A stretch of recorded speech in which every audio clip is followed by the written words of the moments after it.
Welcome to No Password Required. I'm your host, Jack Clabby, a cybersecurity attorney at Carlton Fields, PA, here in Tampa, Florida. And with me, as always, is...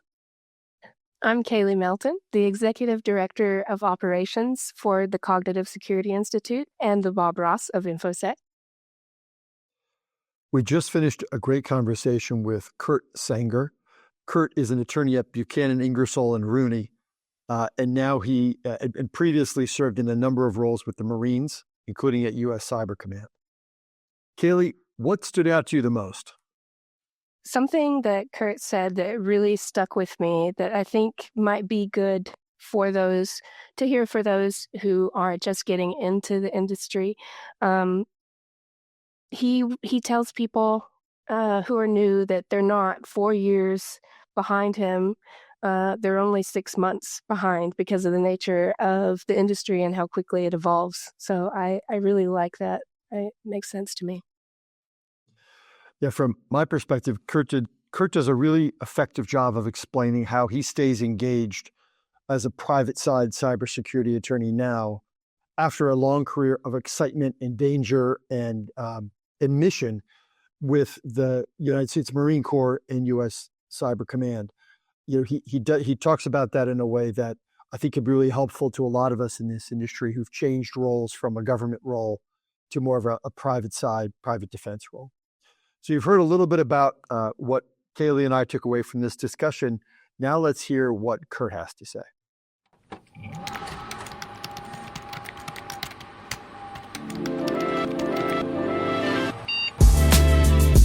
Welcome to No Password Required, a podcast dedicated to showcasing the top personalities in the world of cybersecurity.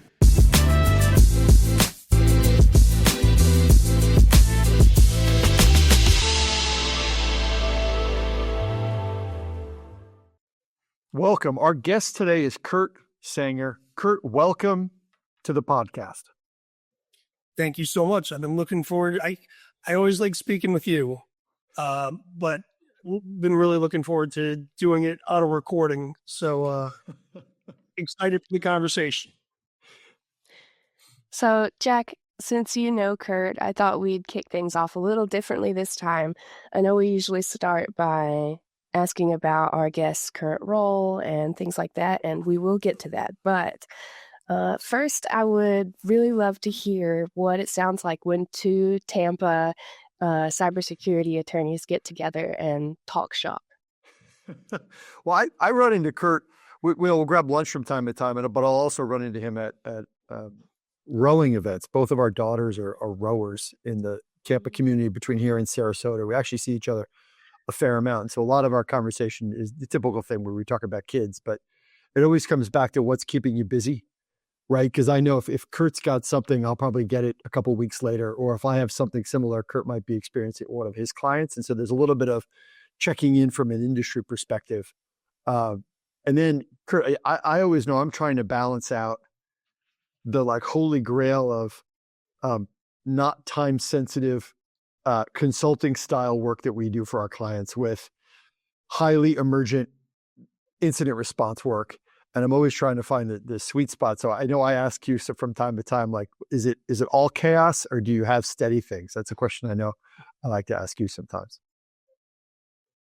Yeah. So let me just go back to the first part of the question about what we talk about. So I just want to be clear that I reached out to Jack originally when I was still on active duty and living in Maryland, coming back to Tampa. I don't know if I even knew you were in Tampa. I knew you were in Florida, Jack, but I basically wrote a fan letter to Jack and we have since become friends. But there's always this element that and there's a couple other people who've become friends that I've done this with. But to me, there's always an element like, oh, this guy is something special. He's a bit of a celebrity and I've reached out to him as a fan. So even though you've embraced me as a friend, which I appreciate, there's still always a layer of awe that accompanies celebrity. Well, it's funny you mentioned pace because I mean that was one of the things I was looking forward to exiting the military was not getting the call midnight on a weekday or anytime during a weekend or a long holiday, when you'd often get a call and you'd have to drop what you're doing and go in.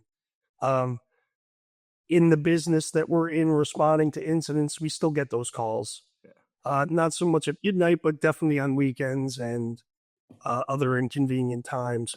And over the past month and a half or so, Jack, it's gotten particularly acute. The time-sensitive stuff has been pushing out the more planning-oriented work. And so this is the first time in the 15 months I've been with my law firm doing privacy work, which has a better timeline than incident response.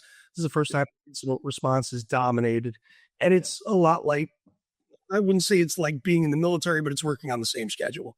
Yeah. And that's a great point, because the conversation, Kurt, you and I have had that we've had with other guests on the show here is that you went from doing one thing to another thing, right? Both in cybersecurity, right? So you went from being a serious attorney in the military doing cybersecurity work to doing privacy and cybersecurity work for a private law firm for Buchanan. And how do I take the skills from one and translate it to another? I mean, now you've been in the role for 15 months. How do you think that's gone for you? Do you feel like you've hit stride now on the private side, or are you still, sort of working on that transition? The hardest part of transitioning to any job, and we change jobs every 18 months to 2 or 3 years in the military, so I've been through it a bunch of times. But prioritizing is really the hardest part of any new job, figuring out what the priorities should be. So I don't know that I've completely hit my stride, but the pace is increased, and that kind of forces you to prioritize a little bit better. But in terms of transitioning, we don't have the offensive piece in the private sector that I had when I was in government.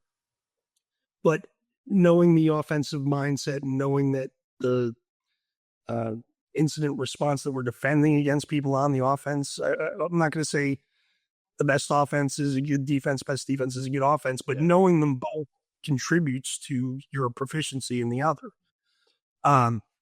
So I'm getting there. And I think my old job, where the activities weren't exactly the same, but kind of the principles, law, and all the bells and whistles were useful to, they have been useful in doing this job as well. So I'm getting closer every day, I'd say, to being a more proficient private side attorney than I was in the government. Kurt, you had over 20 years in the Marines, and then you had 8 years at U.S. Cyber Command, right? So you've been around, and you've been around the country. What brought you to Tampa? When you were thinking, I'm going to transition out of the military, what brought you to this area?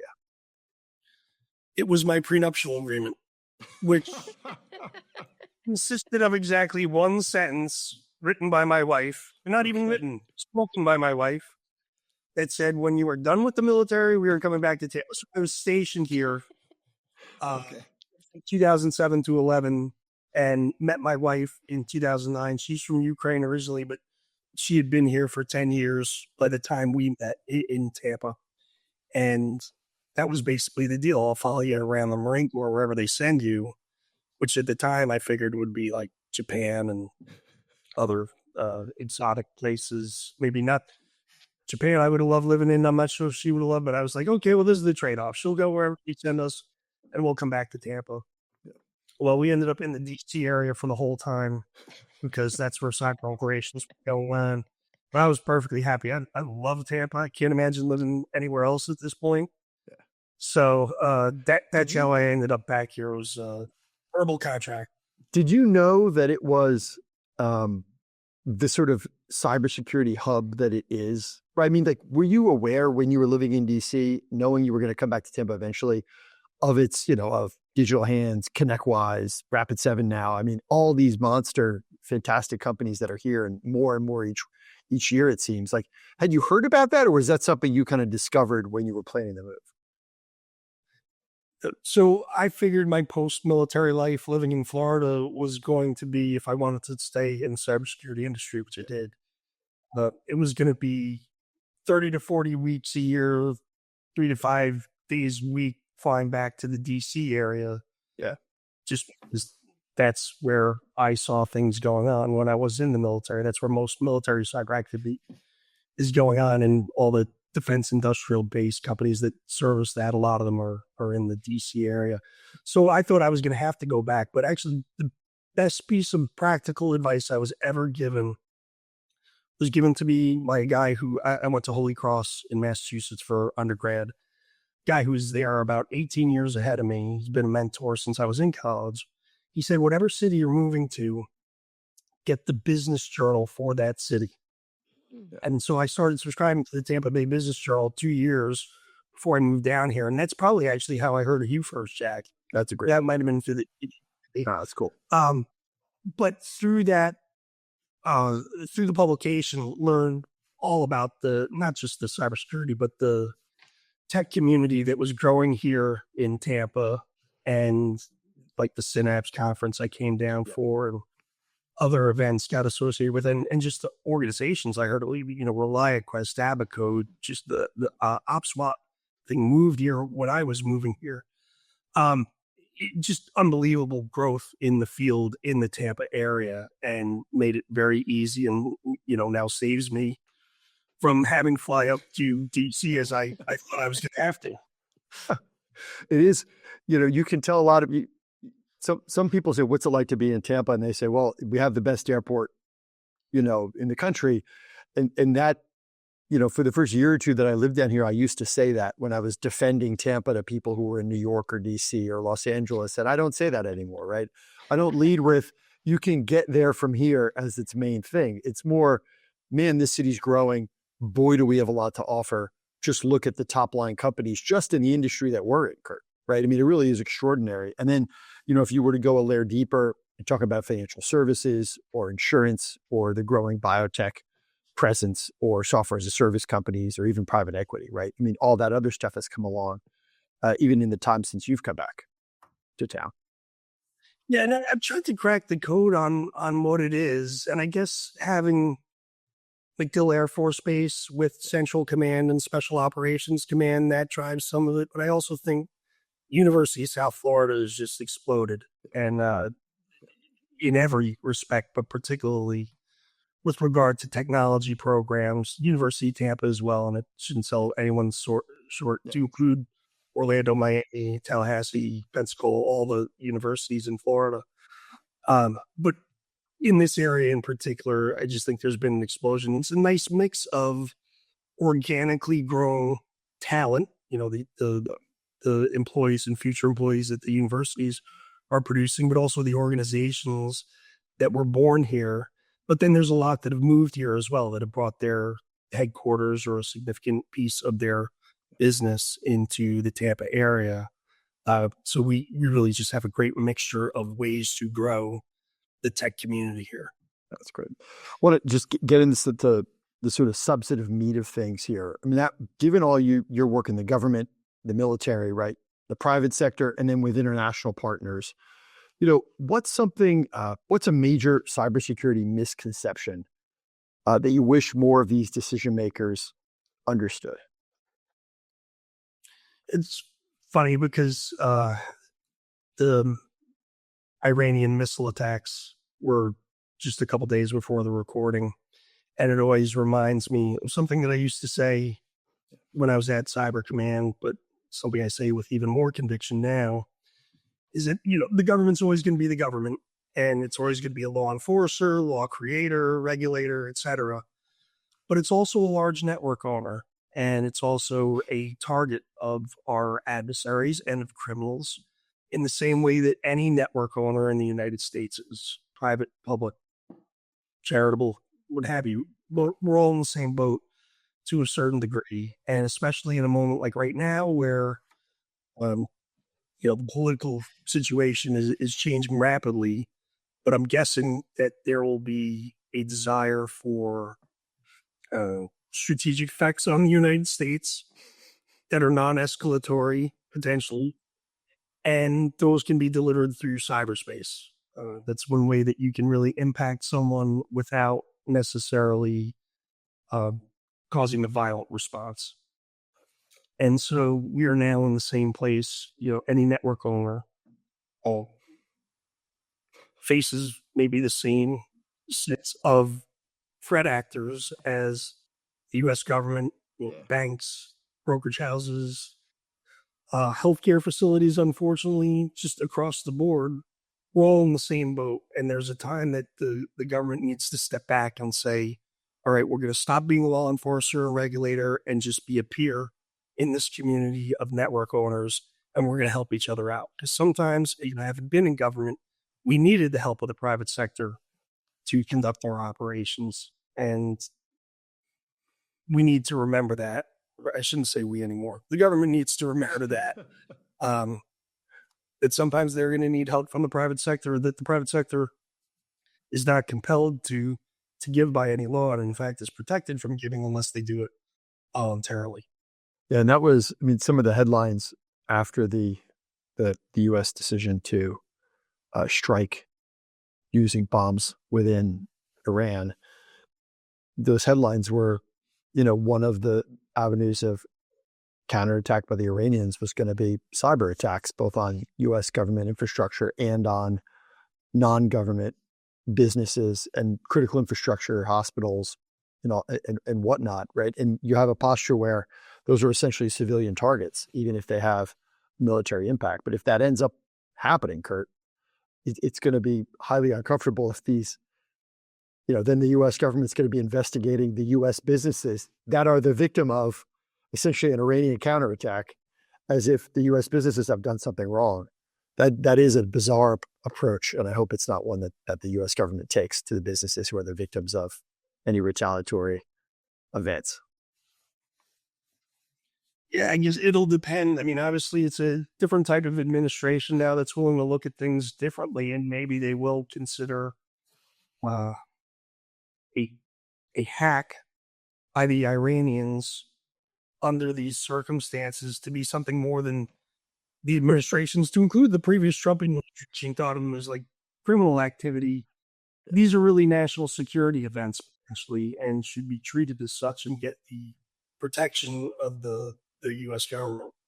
That's all right. That's a big frustration as a cybersecurity attorney. We see essentially nation state actors hacking the companies that are our clients, but then it's a state regulator for the most part who's then coming in and saying, why didn't you have better security? And we're like, we had really good security, certainly reasonable security. This is an Iranian, and this is a foreign hacker who's financed by a foreign government. Like, what are we supposed to do here? So it is a strange, for those listening, like this is a common dynamic that a large U.S. company gets hacked by a foreign actor, and then they have to answer to a state regulator as to what their level of cybersecurity was. It's like, essentially if a foreign government invaded an office building in downtown Tampa, and then instead of it being treated like a military attack on that office building, the company that owns the office building, instead you have to answer to the Florida Attorney General's office as to why you didn't have better motion sensor cameras, right? It's a very silly setup that we have right now in the U.S., but it's what happens at every one of these large incidents. Well, it reminds me of a line from Godfather 2, which I wish I knew word for word, but Michael Corleone at some point says, if history's taught us anything, it's that you can kill anybody. Well, it's the same with a system, and it's been demonstrated on the systems of the U.S. intelligence community. If you can get to the U.S. intelligence community, you can get to anybody, but basically anybody is hackable, no matter what they do to protect themselves. Some cybersecurity events are going to be the fault of the organization that wasn't protecting itself well enough. But when there's a nation state involved, chances are the nation state is going to succeed no matter how well you're protected. And, there's a number of communities I hope will keep that in mind, especially plaintiffs' attorneys. Did you get that? So I think we got that. And that's the part we hadn't talked about yet, right? Is the people who are really circling, even these essentially foreign militaries attacking U.S. private companies through cyber hacks, that it ends up getting resolved essentially at a mediation 4 years later with a plaintiff's attorney, which is an entirely strange way to organize responsibility for cyber security attacks on the U.S. private sector. It takes a long way to regulate yourself to cybersecurity that way, but yeah, hopefully we'll come up with something. So let's switch gears just a little bit. I'm curious how mentorship has shaped your career specifically. Was there ever a moment when you needed guidance but found it hard to access that guidance? So I had great mentors throughout my career and really valued mentors. I think I had that before I went into the Marine Corps, but the Marine Corps, of course, encourages mentorship, encourages its leaders to be mentors, but also encourages folks at every level to seek mentorship. The mentorship lesson that highlights all the other things I value about mentorship was the one time I didn't have it, which was when I got to my first job in cyber operations when I was the senior attorney for the Marine Corps component under Cyber Command. I was the second guy to have the job. The one before had moved on, and I couldn't call. He didn't have the type of phone system that I could call him on for guidance. And there was no one else who had done these things in the Marine Corps who I could go to for advice when I was in a particular situation that was of interest, in particular to my commander. I mean, what is of interest to my commander is fascinating to me. That's something I was taught very early in my career. And when I knew my commander was interested in something, I would, if I couldn't answer the mail myself, I would often seek mentors throughout my career for additional advice, even when I was confident in my answer, because I knew I'd hear other perspectives that might be valuable.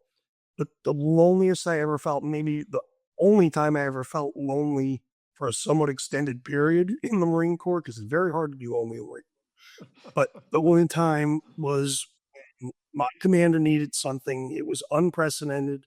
There was no one who was going to see it the same way because they weren't working for my commander. Plus, cyber operations were so new and relatively unprecedented, and even the precedents we did have, they were done on systems that are difficult to look inside, and a lot of what happens inside them from a government perspective or DoD perspective is classified, that I truly was alone. And that was where it was like, you are alone. And that never happened at any other time in my career. Yeah. That was when, if I didn't value it before, I certainly valued mentorship after. So, I mean, Kurt, as a JAG, right? I mean, you've kind of been everywhere and done everything. What's a crazy case or a crazy posting that you can tell us about? See, one of the more interesting ones was I was still a lawyer, got legal issues, but I was acting as essentially an anti-terrorism and force protection officer. It sounds probably much cooler than it was under the circumstances because it was in Romania where everything was safe, but had a few responsibilities that I had to cover. But basically started out at, it was an exercise where it was led by engineers that were building certain things. It's not so funny, but there were three main projects going on. We were building a school, building water wells, and then improving the apron of an airfield, which I guess is where you park the planes. So, and that airfield ended up being one of the black sites for renditions. So I was very excited about the water wells and the school, but this was one of the additional things. We didn't reach the time what we were doing. Oh my God. At any rate, we started out that exercise living in basically Soviet era barracks that were, obviously built by our enemies at the time. I was sleeping on mattresses that were at least 30 years old, probably spent on by any number of Soviets or communists or things who would have been too excited to know that Americans would won. I said, it was the best I ever slept. It was so comfortable. Built to last. It was built for like 6. Yeah, I don't know. It just worked out. So Just constantly smoking cigarettes on them, probably, right? Oh my goodness. Oh, That's a lot. there were cigarette stains on all 50 mattresses throughout. Amazing. So, military law versus civilian law, when it comes to cyber and those two different things, how different are the playbooks for those? And I'm curious if there's a rule or mindset that just doesn't translate well between military and civilian law. So generally, not cyber security or cyber operations specific, but there's really only two kinds of people in America who can put you or me or an American in jail today, and that is a judge or a military commander. Military commander has the authority to basically put someone in confinement pre-trial. Oddly enough, the military in that regard, in terms of enforcement and pretrial restrictions and such, it's much more flexible because it's really the commander's decision to make based on the needs of his or her unit. That it's really those tools of discipline are meant to foster operational success as much as they're meant to achieve justice. So there are ways, as I started out, I did prosecution and defense in the military my first war, but as a defense counsel, there were buttons to push and appeals to make to a commander that would never fly in the civilian community. I'm sure there were others in the civilian community that I never had to explore that wouldn't have worked with a commander, but there was a bit more that commanders needed to consider other than the achievement of justice. As far as cyber operations are concerned, no offense on the side of things that we're doing right now. Oddly enough, at Cyber Command, we had to worry about the Constitution because obviously Constitution restrains a lot of what the government is allowed to do. We don't have to worry about that in the private sector. And I should explain, I don't do cybersecurity for my organization. I don't do it for Buchanan. I work cybersecurity legal matters for our clients. So, when we're making recommendations about what they can do on their systems, we recommend that they are transparent. But there's a certain amount of transparency that's required of the U.S. government, no matter what organization it is, even in the intelligence community, in terms of how the employees using their systems. That's not really required on the private sector side. So I actually have more flexibility here for a lot of the types of things that our clients are looking to do.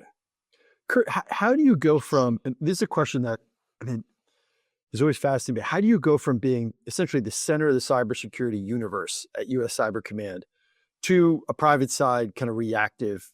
I know your career now is exciting and you do have a lot of different things going on, but it's never going to be Cyber Command, right? It's not going to be this total institution where you essentially are pipelined into all this intelligence. How is it now? Like, do you miss the excitement, or do you get enough of that for where you are in your career that you're okay with it currently? So the stakes are not the same. Yeah. At Cyber Command, even when we were doing something that was relatively innocuous, or in my last job where I was doing a lot of things that were administrative, I felt connected to a big picture that was contributing to a way of life that I valued and was the reason that I joined the military in the first place. The stakes are not the same on this side because obviously I'm not connected to those larger, global issues, but those stakes are pretty high for the people that are involved, our clients. And, there are two organizations that I'm dealing with incidents right now that are both healthcare organizations that are essentially owned by one person. They have,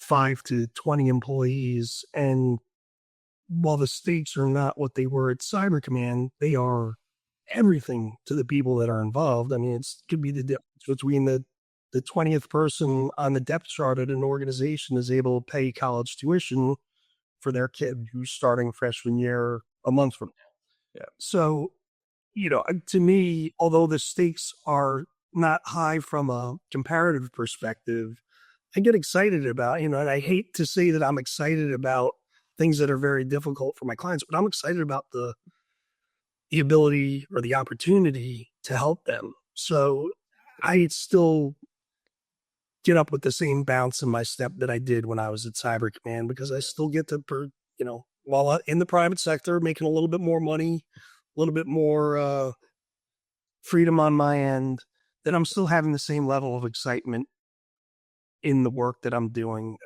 and still waking up with the same bounce in my step that I did at Cyber Command for the most part. It's the pro and the con of this role that you and I have, which is you often meet clients on their worst day, right? For a lot of these organizations, if they have a major cyber event, particularly if it's a extortionate ransomware or if it's a shutdown of the systems, it can be an existential event for the company. And so you're meeting this person under circumstances where, they need your help and you can help them. And that is the sort of thing I think that can be a lot of fun. But that said, again, the stakes are high. So fun maybe isn't the right word, but it can give you a sense of purpose. Yeah, no, like I said, I like being there for them. I don't like what they're going through at all. Yeah. So as an attorney, a lawyer, I know there's a difference. How technical are you in terms of cybersecurity and just tech in general? Because even though it might be necessary for you to understand those things, it's not necessary that you be doing those things every day. So I'm curious if you're a highly technical person or not. Not at all. So I would say 10% more technical than I would have been had I never worked at Cyber Command, never gotten into this business. The things that I do, they're all outside the keyboard, and I view the technically skilled experts to be folks who do stuff inside the keyboard or inside the network, somewhere inside the IT. I think my devices are somewhat more protected just because I'm more aware and because I do a few things here and there recommended to me by the people that I've worked with over the years. But that's not really my job. And the way I always explain it is like, you don't have to go to med school to be a medical malpractice lawyer. But you do need to know enough to be able to talk to the experts, translate what they're saying to judges, juries, witnesses, other people that are in the process.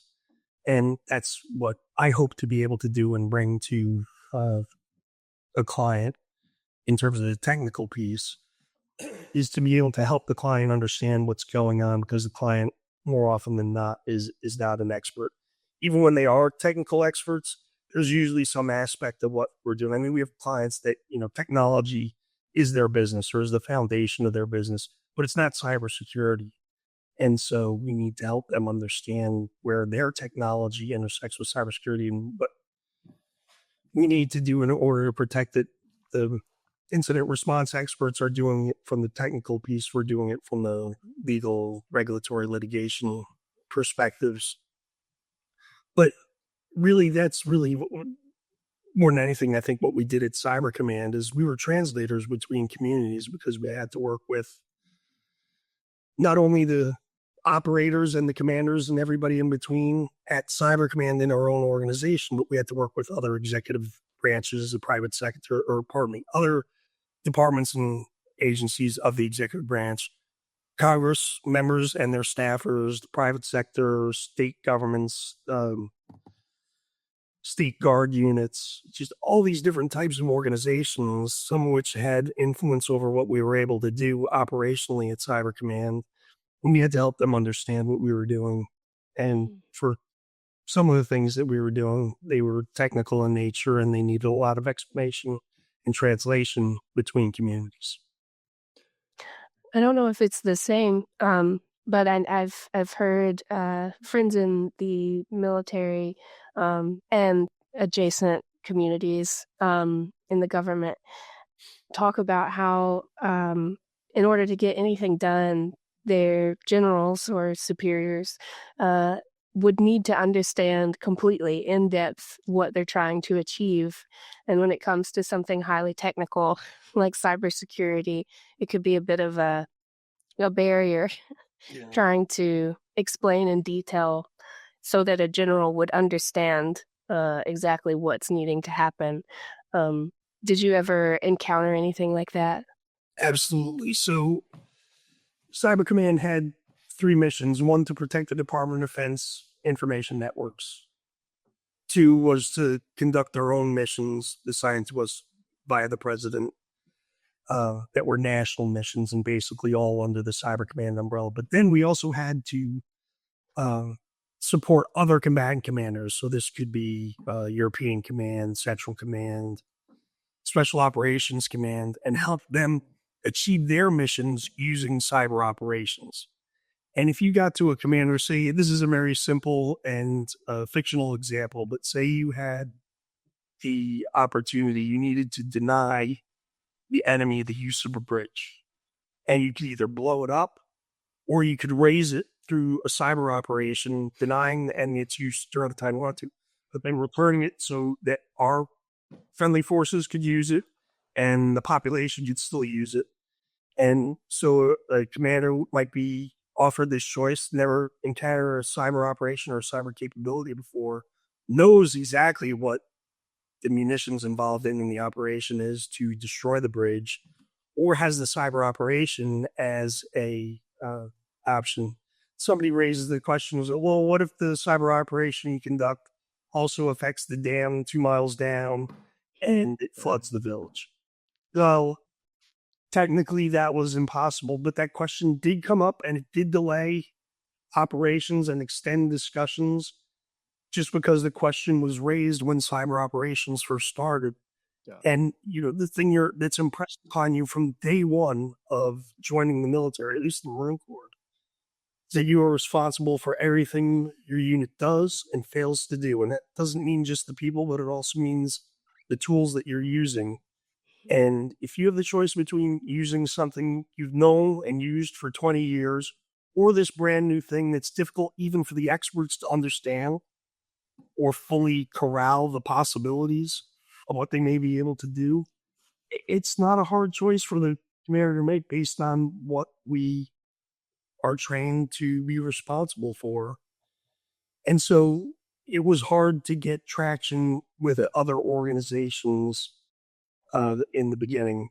Luckily, as time moves on and people who are in command roles have more time with technology under their belts throughout their careers, it's easier to help explain things or understand things. And every year, people get more used to these type of operations and have a little bit more faith in them doing, with a greater track record. But yeah, no, it was definitely a challenge at first. After a short break, we're going to return with our lifestyle polygraph. So stay with us. You're listening to the No Password Required podcast. We cover cybersecurity and a lot of other stuff.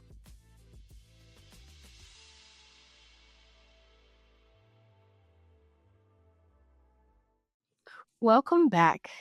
As many of you know, the lifestyle polygraph is a test used by the federal government to determine if a person is worthy of learning some of our nation's most important secrets. But here, we use this technique for slightly lower stakes to determine whether our guest can join our fantasy cybersecurity squad. Kurt, are you ready for the lifestyle polygraph? Indeed, I am. Awesome. All right, first question. What's your take on the 10,000 hour rule from Malcolm Gladwell's Outliers, especially when it comes to mastering something as complex and ever-evolving as cybersecurity law? The 10,000 hours that are relevant today are probably going to be different.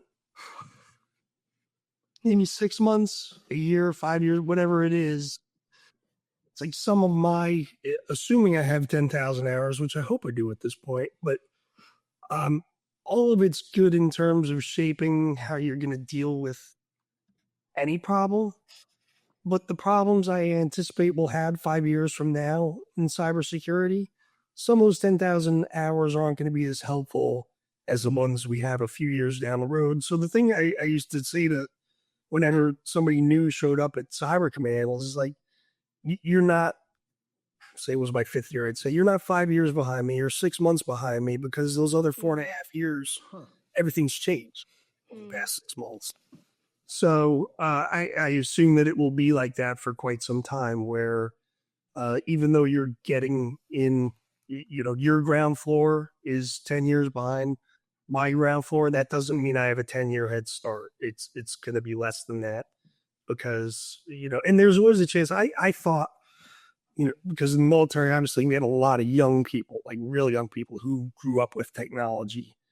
There were pilots and naval officers and lawyers and everyone who grew up with certain frameworks that we brought with us to cyber operations. And we tended to look to our past to help explain what we understood going, because it works for a lot of things. That military training works for a lot of things. However, it can also be an obstacle. If you're thinking of something, you're trying to create an analogy or compare, the beginning of cyber operations with the beginning of air operations, which is within our,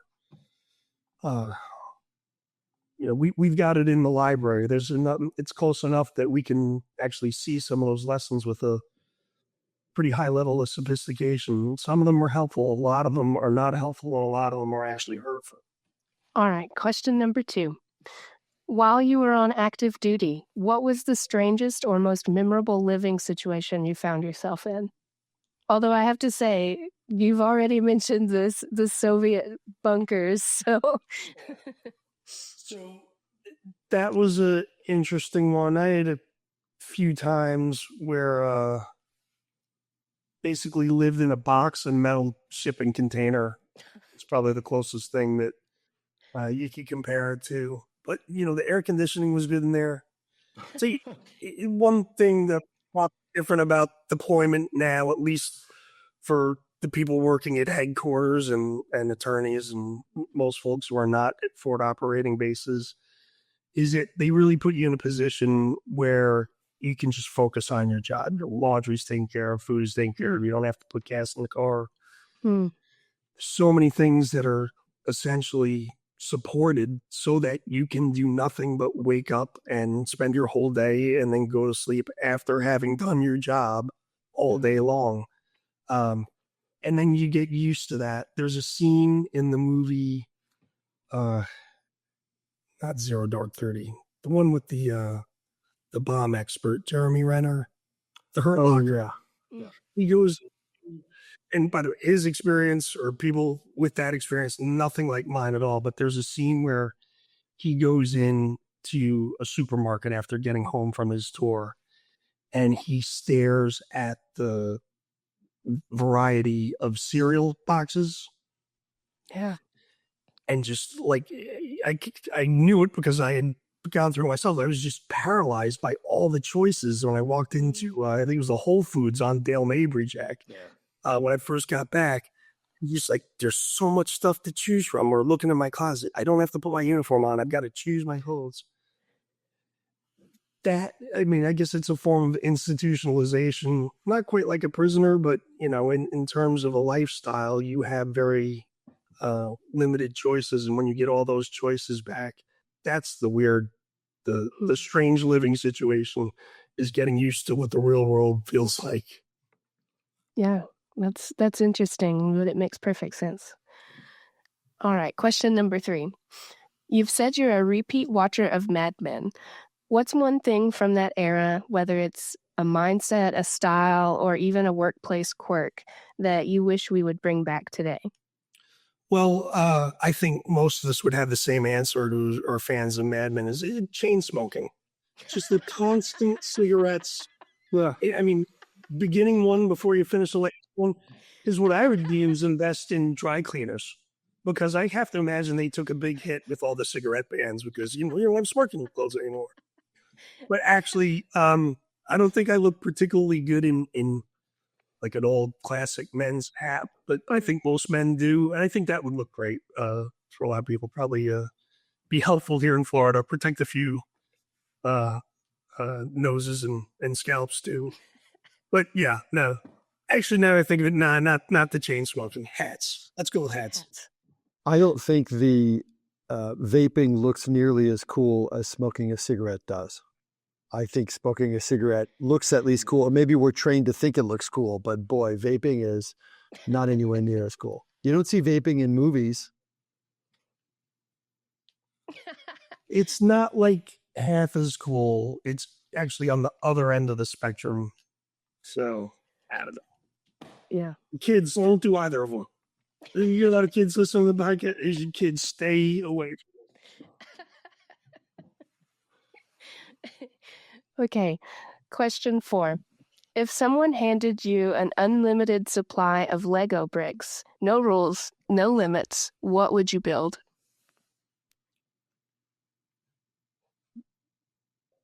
When I was growing up, Lego was my favorite toy growing up. And I don't think that they had this, or at least my family wasn't getting it, but we didn't have, like, you couldn't make there wasn't a Star Wars Lego ship. Yeah. There's just Legos, right? So I would make my own Star Wars universe out of Legos, to the approximations of whatever the bricks we had would allow us. And I love that. They didn't look like Star Wars, but they were my TIE fighters and X-Wing fighters and Death Star and Millennium Falcon and the droids and all that. I would probably just do that again, and it would look nothing like Star Wars, but it would still be more fun for me than the actual Star Wars Legos that they have now. That's fair. It became, Legos was a toy for creativity that became a toy that rewarded precision. So it's good to hear that there's still an opportunity to invent out there for it. Well, Yeah. that was the whole point of the Lego movie, right? Was the Craggle, the crazy glue? Yeah, it was like, okay, well, it's cool to make the stuff work exactly as it's supposed to, but it's also cool to do your own thing. That's totally. All right. Last question for you. As a New York guy with a soft spot for Chicago, settle this. Which Windy City classic reigns supreme? Italian beef, deep dish pizza, or the classic Chicago dog? So hands down, not even a contest, Italian beef, and I'll tell you where to get it. There's Yaxie's. It's just, if you walked out of the left field wall at Wrigley Field, go across the street diagonally, there's a big yellow sign, YAK, I think hyphen, ZIES. And it's just the perfect way to start a day going to a baseball game or end the day. The juice is just right, the meat, the bread, everything. It's perfect, and they nail it. And I think The Bear is starting on Hulu again this week. This is a perfect time to get this question. Now I'm craving one, and we're coming up on noon, so I know what I'm having for lunch. Not from Yaxie's, unfortunately. Right. But yeah, that's the one. Are there any places, Kurt, in Tampa that you think do a good pizza? With your experience in New York and Chicago? Yeah, I think the pizza, there's different types of pizzas, right? And some that approximate the ones from Italy, some from other places in the United States. With the New Haven style pizza they've got down here, or I don't know if that's the same as Detroit, but they've got a lot of different types of pizzas. But in terms of the New York pizza, they get pretty close here, and I think some is really good. The best I ever went to is actually two guys from Chicago have a pizza place in Seminole called Mike's that has what I consider the best New York pizza in the area. But there's a lot of good New York pizza around here. But Mike's in, I think it's on Walsingham, just before you go over the bridge into like Indian Shores or something. Best pizza I ever had. Haven't been there in 2 years, but assume it's still there. Yeah. So, Jack, what do you think? Does Kurt have what it takes to join our fantasy cybersecurity squad? I think Kurt does. I think he can assist us with a whole bunch of our current challenges, both legal and military, as our fantasy cybersecurity squad continues its growth. since we're talking about law and attorneys and all of that, I'm curious if you would like to do a cross of Jack and ask him his own lifestyle polygraph question. Well, I have a lot of questions I'd like to ask Jack in terms of a lifestyle polygraph question. Let me think for a second. If you had someone coming in from out of town, what's the one thing you'd say they absolutely have to do while they're in Tampa? I would take them on a walk along the river walk, probably from the convention center or even from Sparkman's Wharf. And I would take them from Sparkman's Wharf on the river walk up as far as they're able to travel, at least to the Strauss Center, if not a little bit further north. But I think that strip of downtown Tampa, which has changed a lot in the last 10 years, is a really good place to take out-of-towners to see a slice of the city. You can do a lot on it. When I first moved down here, we used to take people out on the boat ride that would go around Davis Islands. But I think that walk now is just absolutely perfect. You can stop and get something to eat, but you can see the change in the city and have a nice talk about what Tampa is. I think that, even more than Bayshore, even more than West Shore, even more than Hyde Park, I think that, to someone who is unfamiliar with Tampa, I think that walk along the river there is the walk that says, I want to rethink whatever my preconceptions were for Tampa, for sure. Yeah, well, it's a great answer. If people want to get in touch with you or follow you, how can they do that? So easiest way to find me is on LinkedIn, Kurt with a K. As I always say, it's K is in Krzyzewski, K-U-R-T, Sanger, S-E-N-G. LinkedIn, I don't think there are too many Kurt Sangers on LinkedIn, but then also at the Beacon, Ingersoll and Rooney webpage, through the cybersecurity page, and my bio is on there somewhere, but one or the other. You can find me pretty easily. Well, that brings us to the end of the show. Thank you, everyone, for listening. For the entire No Password Required team, I'm Jack Clabby, and we'll talk again soon. Thanks for listening to the No Password Required podcast. Join us next time for more with your favorite cybersecurity personalities. In the meantime, consider liking, subscribing, and sharing this episode.